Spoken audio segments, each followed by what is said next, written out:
जब एक ही विचार 100 बार मन में घूमने लगे, जब रातों की नींद और दिन की शांति छिन जाए, जब तुम्हारा मन तुम्हें चैन से जीने ना दे और हर छोटी बात का तूफान तुम्हारे भीतर उठने लगे, तब समझ लेना कि अब समय है भीतर के तूफान को शांत करने का।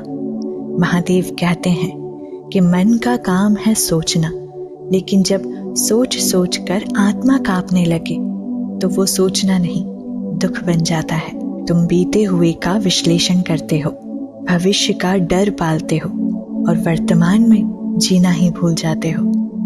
महादेव कहते हैं कि यह तब होता है जब आत्मा मौन नहीं बल्कि भ्रम से भरी हो।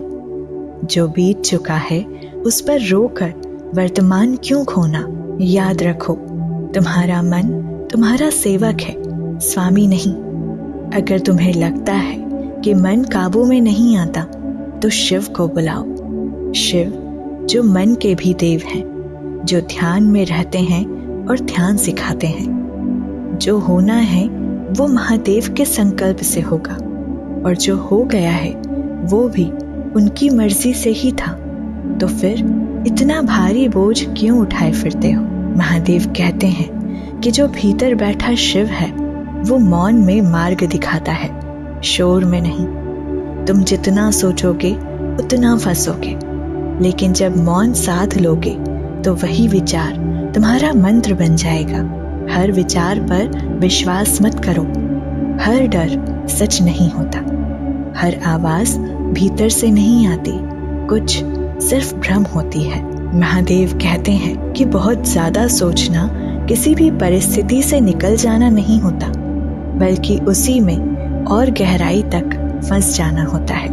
विचार कभी कभी समाधान नहीं देते, वे केवल भ्रम बढ़ाते हैं। मन को जब भी संभाल न सको तो आंखें बंद करो और कहो कि मैं अकेला नहीं हूँ, मैं उस शिव का अंश हूँ जिसके ध्यान से पूरा ब्रह्मांड स्थिर है। महादेव तुम्हारे साथ हैं, या यूं कहो कि तुम्हारे भीतर वही है। जब तुम मौन हो जाते हो तब शिव प्रकट होते हैं, और जब वो प्रकट होते हैं तब हर सोच शांत हो जाती है। इसलिए हर बार सोचने से पहले एक बात याद रखना कि क्या ये सोच तुम्हें शांति दे रही है या फिर बेचैनी। महादेव कहते हैं कि भीतर का मौन सबसे बड़ा मार्गदर्शक है। वो रास्ता दिखाता है जहाँ कोई आवाज नहीं, सिर्फ अनुभव होता है। जहाँ भय नहीं, सिर्फ भरोसा होता है। और भरोसा भी किस पर? शिव पर नहीं, स्वयं पर। क्योंकि जो स्वयं को जानता है वो जानता है कि मैं अकेला नहीं हूँ, मेरे भीतर स्वयं महादेव निवास करते हैं। और जब ये एहसास होता है तब विचार अपने आप शांत हो जाते हैं, मन स्थिर हो जाता है और रास्ता अपने आप दिखने लगता है।